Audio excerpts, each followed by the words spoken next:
আল্লাহর নবী বলেন কবরটা কারো জন্য জান্নাতের বাগান, আবার কবরটা কারো জন্য হবে জাহান্নামের গর্ত, ঠিক কিনা?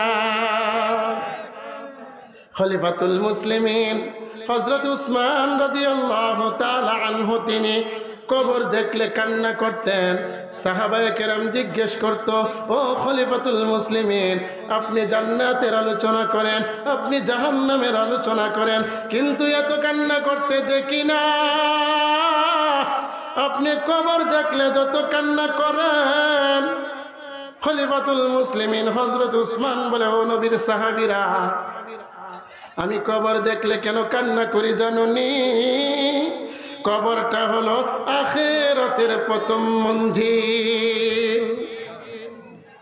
খলিফাতুল মুসলিমিন হযরত উসমান রাদিয়াল্লাহু তাআলা আনহু তিনি বলেন, ও নবীর সাহাবীরা শুনো, আমি নবীর জবান থেকে শুনেছি একটা মানুষ যখন দুনিয়া ছেড়ে পরকালের যাত্রী হয়ে যায়, তখন কবরটা হয়ে যায় তার পরকালের প্রথম গাঠি।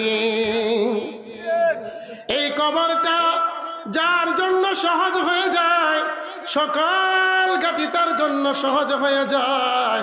আর এই কবরটা যার জন্য কঠিন হয়ে যায়, সকল গাঠি তার জন্য কঠিন হয়ে যায়। এই জন্যই নবীজি বলেন, আল কবরু রাউদাতুম মিন রিয়াদিল জান্নাহ আও হুফরাতুম মিন হুফারিন নার। আল্লাহর নবী বলেন কবরটা কারো জন্য হবে জান্নাতের বাগান, আবার কবরটা কারো জন্য হবে জাহান্নামের গর্ত। খলিফাতুল মুসলিমিন হযরত উসমান রাদিয়াল্লাহু তাআলা আনহু বলে, ও নবীর সাহাবীরা শুনো, কবরটা হলো পোকামাকড়ের ঘর, কবরটা হলো সাপ বিচ্ছুর ঘর, কবরটা হলো অন্ধকারের ঘর, কবরটা হলো এমন একটা ঘর যেই কবরে বাতি নাই, যেই কবরে সাথী নাই, যেই কবরে বিছানা নাই, ঠিক কিনা? ও নবীর সাহাবীরা শুনো, আমি কবর দেখলে কেন কান্না করি জানো? আমি উসমান হইলাম কবর পথের যাত্রী, আমি জানি না কবরটা আমার সঙ্গে কেমন আচরণ করে, তাই তো আমি উসমান কবর দেখলে কান্না করি। আল্লাহর নবী বিশ্ব নবী একদিন হযরত আলীকে বলে, আলী, তিনটা কাজ বিলম্বিত করিও না। হযরত আলী বলে, ইয়া রাসূলুল্লাহ, ইয়া হাবিবাল্লাহ, ওগো নবীজি, কোন তিনটা কাজ বিলম্বিত করব না গো নবী? আল্লাহর নবী বলে, আলী, এক নম্বর হলো নামাজের সময় যখন হয়ে যায় বিলম্বিত করবা না, নামাজ আদায় করে নিভা। আল্লাহর নবী বিশ্ব নবী বলেন, আসসালাতু আলা ওয়াক্তিহা, হে আলী, সময় মতো নামাজটা পড়িয়া নিও, বিলম্বিত করিও না। আল্লাহ কুরআনে বলেন, ইন্নাস সালাতা কানাত আলাল মুমিনিনা কিতাবাম মাওকুতা। আল্লাহ কুরআনে বলেন, নিশ্চয় আল্লাহ পাক রব্বুল আলামিন মুমিনের উপর নামাজ ফরজ করেছেন সময় মতো, ঠিক কিনা? জোরে বলেন তো, নামাজ কখন পড়তে হবে? সময় মতো। আপনি যদি ইশারের রক্ত জোহরের নামাজ আদায় করেন, আবার জোহরের রক্ত যদি মাগরিবের নামাজ আদায় করেন, জোরে জবান খুলে বলেন তো নামাজ হবে নাকি? তাহলে নামাজ কখন পড়তে হবে? সময় মতো। আসবে মরণ কবে কখন, আসবে মরণ কবে কখন কারো জানা নাই, আজরাইল আসিবার আগে নামাজ পড়বাই, আজরাইল আসিবার আগে নামাজ পড়বাই। আসবে মরণ কবে কখন কারো জানা নাই। তোমার জানাজার নামাজের আগে নামাজ পড়ো ভাই, তোমার জানাজার নামাজের আগে নামাজ ধরো ভাই, নইলে কিন্তু কোনো গতি নাই। ঠিক কিনা জোরে বলেন? আমার ইমানদার মুসলমান ভাইরা আমার, হাসরের ময়দানে আল্লাহ পাক রব্বুল আলামিন বান্দা বান্দির কাছ থেকে সর্বপ্রথম যে হিসাবটা নেবেন, জোরে আওয়াজ দিয়ে বলেন তো কিসের হিসাব? নামাজের হিসাব। আল্লাহর নবী বলেন আউয়ালু মা ইউহাসাবু বিহিল আবদু ইয়াউমাল কিয়ামাতিস সালাহ। আল্লাহর নবী বলেন উম্মত, কিয়ামতের ময়দানে সর্বপ্রথম আল্লাহ পাক রব্বুল আলামিন বান্দা বান্দির কাছ থেকে যে হিসাবটা নিবে সেটা হলো নামাজের হিসাব। জুড়ে বলা যাবে কে ঠিক কিনা? তাহলে নামাজটা পড়ার দরকার আছে না নাই? কারা কারা আজকে থেকে 5 ওয়াক্ত নামাজ পড়ার চেষ্টা করব? দুটো হাত আল্লাহকে উঠাইয়া দেখাই। আল্লাহ আপনি ওই ভাইদেরকে বোনদেরকে আল্লাহ আপনি কবুল করেন। সবাই বলেন আমিন। তাহলে সময় মতো নামাজটা পড়বো তো ইনশাআল্লাহ। আল্লাহর নবী বিশ্ব নবী বলেন, হে আলী, 3টা কাজ বিলম্বিত করিও না। হযরত আলী বলে, ইয়া রাসূলুল্লাহ, ইয়া হাবিবাল্লাহ, ওগো নবীজি, কোন 3টা কাজ বিলম্বিত করব না? আল্লাহর নবী বলে, আলী, প্রথম নাম্বার হলো নামাজের সময় যখন হইয়া যায়, মুয়াজ্জিন যখন আজান দিয়া যায়, নামাজের ওয়াক্ত যখন হইয়া যায়, আলী বিলম্বিত করিও না, সাথে সাথে নামাজটা পড়িয়া নিও। ও আলী, জানো কখন জানি মালাকুল মউত আজরাইল এসে যায়, বলা তো যায় না। আলী নামাজটা আদায় করে নিও। হে আলী শুনো, দ্বিতীয় নম্বর হলো সন্তান যখন উপযুক্ত হয়ে যায়, বিয়ে শাদীর উপযুক্ত হয়ে যায়, আলী যদি উপযুক্ত পাত্র পাত্রী পাওয়া যায়, দেরি করবা না, বিবাহের ব্যবস্থা করবা। আল্লাহর নবী বলে, আলী, জানাজা যখন উপস্থিত হয়ে যায়, বিলম্বিত করবা না, জানাজা পড়িয়া দাফন করিয়া দিবা। কিন্তু এখন আমাদের সমাজে এটা হয়তো নাকি উল্টা হয়? উল্টা হয়। সন্তান যখন বিয়ের উপযুক্ত হয়, মা বাবা বিয়ে নিয়ে চিন্তা নাই, ঠিক না? অথচ আল্লাহর নবী বিশ্ব নবী বলেন, মান ফুলিদা লাহু ওয়ালাদুন ফালইউহসিন ইসমুহু ওয়া আদাবাহু। আল্লাহর নবী বিশ্ব নবী বলেন, কোন ব্যক্তি যখন সন্তান জন্ম দিয়েছে, অর্থাৎ বাবা হয়েছে, বাবার উপর দায়িত্ব হলো সর্বপ্রথম সুন্দর একটা নাম রাখা। কি রাখা? সুন্দর নাম রাখা, কারণ নামের প্রভাব পড়ে। আজকে থেকে রাখবো ইনশাআল্লাহ। দ্বিতীয় নম্বর, আল্লাহর নবী বিশ্ব নবী বলেন, সন্তান যখন কথা বলতে শুরু করে, ওয়া আদাবাহু, তোমার সন্তানকে কোরআন হাদিস আদব শিষ্টাচার শিক্ষা দাও। যেই সন্তান কোদালাটিয়া দারুল আবরার মাদ্রাসায় কোরআন তেলাওয়াত করবে, আমি আশাবাদী যে সন্তানের হাতে কোরআন উঠবে, ওই সন্তানের হাতে কোনোদিন বাবা এবা উঠতে পারে না, ঠিক কিনা? যেই সন্তান প্রতিদিন সকালবেলা কোরআন পাঠ করবে, ওই সন্তান বড় হয়ে আবুল তাবুল আবুল সরকারের মতো নাস্তিক হবে না, ঠিক কিনা? তাহলে কোরআন পড়ানোর দরকার আছে না নাই? মাদ্রাসায় পড়ানোর দরকার আছে না নাই? আল্লাহর নবী বিশ্ব নবী বলেন, পিতার উপর দায়িত্ব হলো সন্তান যখন কথা বলতে শুরু করে তখন আদব শিষ্টাচার শিক্ষা দেওয়া। আমরা দিব তো? কারা কারা দিব? আল্লাহ আমাদের সন্তানদেরকে কোরআনের শিক্ষায় শিক্ষিত করার তৌফিক দান করো, সকলে বলেন আমিন। আল্লাহর নবী বিশ্ব নবী বলেন, সন্তান যখন বিবাহের উপযুক্ত হয়, বাবার উপর দায়িত্ব বিয়ে শাদীর ব্যবস্থা করা, বিয়ে শাদীর ব্যবস্থা করা। আর যদি বিয়ে শাদীর ব্যবস্থা না করে, আল্লাহর নবী বলেন ওই সন্তান যদি গুনাহের কাজে লিপ্ত হয়, এই গুনাহ বাবার উপরও বর্তাবে। খেয়াল রাখবো।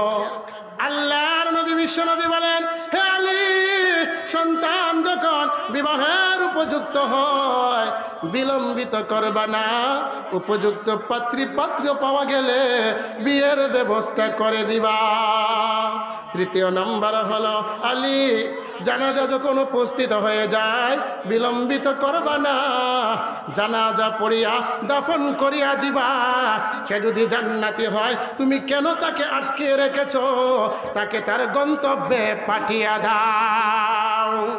আল্লাহর নবী বিশ্ব নবী বলেন, আল কবরু রাউদাতুম মিন রিয়াদিল জান্নাহ আও হুফরাতুম মিন হুফারিন নার। আল্লাহর নবী বলেন, কবরটা কারো জন্য হবে জান্নাতের বাগান, আবার কবরটা কারো জন্য হবে জাহান্নামের গর্ত। আল্লাহর নবী বিশ্ব নবী বলেন, একটা মানুষ যখন হায়াতের জিন্দেগি শেষ করে, তখন তার শুরু হয়ে যায় পরকাল, কবর জগৎ। একটা মানুষকে যখন দাফন করা হয়, আল্লাহর নবী বিশ্ব নবী বলেন, ওই মানুষটাকে ফেরেশতারা প্রশ্ন করে, ঠিক কিনা? আল্লাহর নবী বিশ্ব নবী বলেন, মানুষটাকে যখন দাফন করা হয়, ফেরেশতারা এসে জিজ্ঞাসা করে, মার রাব্বুকা ওয়ামা দীনুকা ওয়ামান নাবিয়্যুকা। আল্লাহর নবী বলেন, একটা মানুষকে যখন দাফন করা হয়, ফেরেশতারা জিজ্ঞাসা করে, মার রাব্বুকা, তোমার রব কে? মানুষটা যদি, ওই বান্দাবান্দি যদি হায়াতের জিন্দেগিতে আল্লাহর হুকুম মেনে চলে, রাসূলের তরিকা অনুযায়ী যদি জীবনটা কাটাইয়া যেতে পারে, যখন ফেরেশতারা প্রশ্ন করে, মার রাব্বুকা, তোমার রব কে? সাথে সাথে জবাব দিয়ে দেয়, আমার রব হলো আল্লাহ, রব্বি আল্লাহ। আবার যখন ফেরেশতারা প্রশ্ন করে, ওয়ামা দীনুকা, তোমার ধর্ম কি? লোকটা হায়াতের জিন্দেগিতে আল্লাহর হুকুম মানার কারণে, নামাজ পড়ার কারণে, হালালকে হালাল চেনার কারণে, হারামকে হারাম চেনার কারণে, আল্লাহর রাসূলের তরিকা অনুযায়ী চলার কারণে, যেই মুহূর্তে ফেরেশতারা প্রশ্ন করে, ওয়ামা দীনুকা, তোমার ধর্ম কি? সাথে সাথে লোকটা জবাব দিয়ে দেয়, দীনি আল ইসলাম। কোন আল্লাহু আকবার। আমার ধর্ম হলো ইসলাম। আবার যখন ফেরেশতারা প্রশ্ন করে, ওয়ামান নাবিয়্যুকা, তোমার নবীকে? লোকটা হায়াতের জিন্দেগিতে আল্লাহর হুকুম মানার কারণে, রাসূলের তরিকা অনুযায়ী চলার কারণে, দেখানোর সাথে সাথে, প্রশ্ন করার সাথে সাথে লোকটা জবাব দিয়ে দেয়, আমার নবী হলো মুহাম্মাদুর রাসূলুল্লাহ, কন্যা সাল্লাল্লাহু আলাইহি ওয়াসাল্লাম। এই তিন প্রশ্নের জবাব যখন দিয়ে দেয়, আকাশ থেকে আওয়াজ আসে, সাদাকতা আবদি। আল্লাহু আকবার। আল্লাহ পাক রব্বুল আলামিন বলেন, ও ফেরেশতারা, আমার বান্দা সত্য কথা বলেছে। কন্যা সুবহানাল্লাহ। আবার ঘোষণা আসে, ফাআফরিশুহু মিনাল জান্নাহ ওয়া আলবিসুহু মিনাল জান্নাহ ওয়াফতাহু লাহু বাবান ইলাল জান্নাহ। আল্লাহু আকবার। যখন লোকটা তিন প্রশ্নের জবাব দিয়ে দেয়, আওয়াজ আসে, আমার বান্দা সত্য কথা বলেছে, আমার বান্দার জন্য জান্নাতের বিছানা বিছায়া দাও। আমার বান্দা সত্য কথা বলেছে, আমার বান্দার গায়ে জান্নাতের পোশাক পরায়া দাও। আমার বান্দা সত্য কথা বলেছে, আমার বান্দার জন্য জান্নাতের দরওয়াজাটা খুলিয়া দাও। সুবহানাল্লাহ। শুধু এটাই নয়, আল্লাহর নবী বিশ্ব নবী বলেন, তিনটা প্রশ্নের জবাব যখন বান্দা বান্দি দিয়ে দেয়, ঘোষণা আসে, তার দৃষ্টি যত দূর যায় তত দূর পর্যন্ত তার কবরটাকে প্রশস্ত করে দিয়া দাও সুবহানাল্লাহ। আমার ইমানদার মুসলমান ভাইয়েরা আমার, আপনারা লক্ষ্য করবেন, এমন হয় কবর দিতে গিয়ে পানি উঠে যায়, ঠিক কিনা? পানি উঠে যায়। ও আমার ইমানদার মুসলমান ভাইয়েরা আমার, একটা মানুষ যদি হায়াতের জিন্দেগিটা আল্লাহর হুকুম অনুযায়ী, রসুলের তরিকা অনুযায়ী কাটাইতে পারে, আপনি কবর দিয়ে আসতে দেরি, এই কবরটা জান্নাতের বাগানে জান্নাতের ফুল বিছানা হতে দেরি হয় না সুবহানাল্লাহ। একটা মানুষ যখন হায়াতের জিন্দেগিতে আল্লাহর হুকুম মানিয়ে চলে, রসুলের তরিকা অনুযায়ী কাটাইতে পারে, আপনি যত স্বল্প মূল্যের কাপড় দেন না কেন, আপনি যত অল্প মূল্যের কাপড় দিয়ে আপনি দাফন করেন না কেন, তিনটা প্রশ্নের জবাব যখন দিয়ে দিতে পারে, আল্লাহ পাক রব্বুল আলামিন বলেন, ও ফেরেশতারা, আমার বান্দা বান্দির পরন থেকে ওই কাপড়টা পাল্টাইয়া জান্নাতের পোশাক আমার বান্দা বান্দিদেরকে পরাইয়া দাও। আল্লাহ পাক রব্বুল আলামিন বলেন, ও ফেরেশতারা, তোমরা এমন ঘুমের ব্যবস্থা করো, নতুন ভর যেমন ভাবে ঘুমায় এমন ভাবে ঘুমের ব্যবস্থা করে দাও সুবহানাল্লাহ। আর একটা নাফরমান যখন মারা যায়, ঠিক তেমনি ভাবে যখন তাকে দাফন করা হয়, দাফন করার পর ফেরেশতারা প্রশ্ন করে, মার রাব্বুকা ওয়া মা দীনুকা ওয়া মান নাবিয়ুকা। প্রশ্ন করার সাথে সাথে নাফরমান দুনিয়াতে আল্লাহর হুকুম মানে নাই, না মানার কারণে, আবল তাবল বলার কারণে, আবল তাবল করার কারণে, রসুলের তরিকা অনুযায়ী না চলার কারণে ফেরেশতারা যখন প্রশ্ন করে, মার রাব্বুকা, সে বলে লা আদরি, ওয়া মা দীনুকা বলে লা আদরি, ওয়া মান নাবিয়ুকা, সে বলে চিনি না, চিনি না, জানি না, জানি না। বলেন নাউযুবিল্লাহ। আল্লাহর নবী বিশ্ব নবী বলেন, নাফরমান যখন বলে লা আদরি, লা আদরি, জানি না, জানি না, চিনি না, আল্লাহর নবী বিশ্ব নবী বলেন, ওই ব্যক্তির কবরটাকে এত সংকীর্ণ করে দেওয়া হয়, আল্লাহর নবী বিশ্ব নবী বলেন, দুই পার্শ্বের মাটি তাকে চাপ দেয়।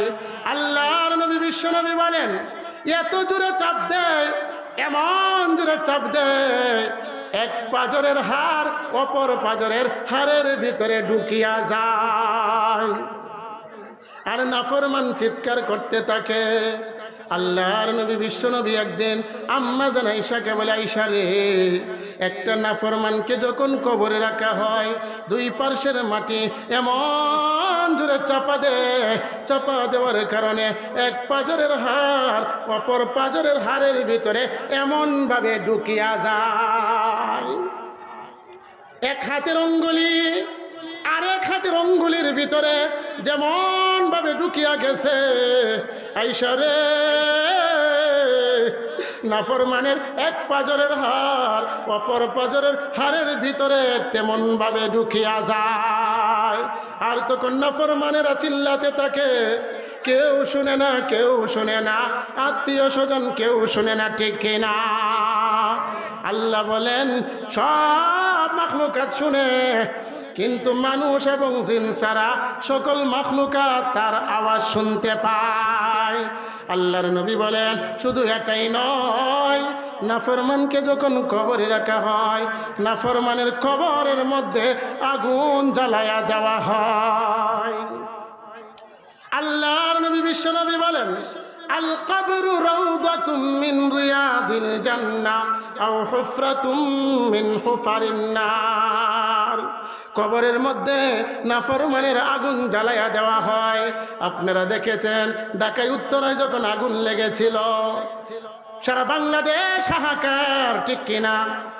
কেউ যায় অক্সিজেন নিয়ে, কেউ যায় আবার রক্তের ব্যবস্থা করে, কেউ হাসপাতালের ব্যবস্থা করে। দুনিয়ার জমিনে এমনটা করা যায়, কিন্তু জুড়ে বলেন তো, কবর জগতে যদি এমন হয়ে যায়, আপনি আমার পাশে কে দাঁড়াবে? দাঁড়াবের মানুষ আছে নাকি? আছে নাকি? তাহলে এই আগুন থেকে বাঁচতে হলে দুনিয়াতে কিছু কামাই করা দরকার আছে না নাই? আল্লাহর নবী বিশ্বনবী বলেন, আলকিসু মান দানা নাফসাহু ওয়া আমিলা লিমা বাদাল মাউত। সবচাইতে জ্ঞানী ওই ব্যক্তি যে দুনিয়াতে থেকে পরকালের সামান তৈরি করে। আল্লাহ পাক রব্বুল আলামিন পবিত্র কালামের মধ্যে বলেন, ইয়া আইয়ুহাল্লাযীনা আমানুত্তাকুল্লাহা ওয়াল তানজুর নাফসুম মা কদ্দামাত লিগাদ। আল্লাহ পাক রব্বুল আলামিন বলেন, হে ইমানদারেরা, তোমরা আমি আল্লাহকে ভয় করো, পরকালের জন্য কি পাথেয় হিসেবে পাঠিয়েছো এটার প্রতি চিন্তা করো, লক্ষ্য করো। তাহলে আমাদের পরকালে চিন্তা করার দরকার আছে না?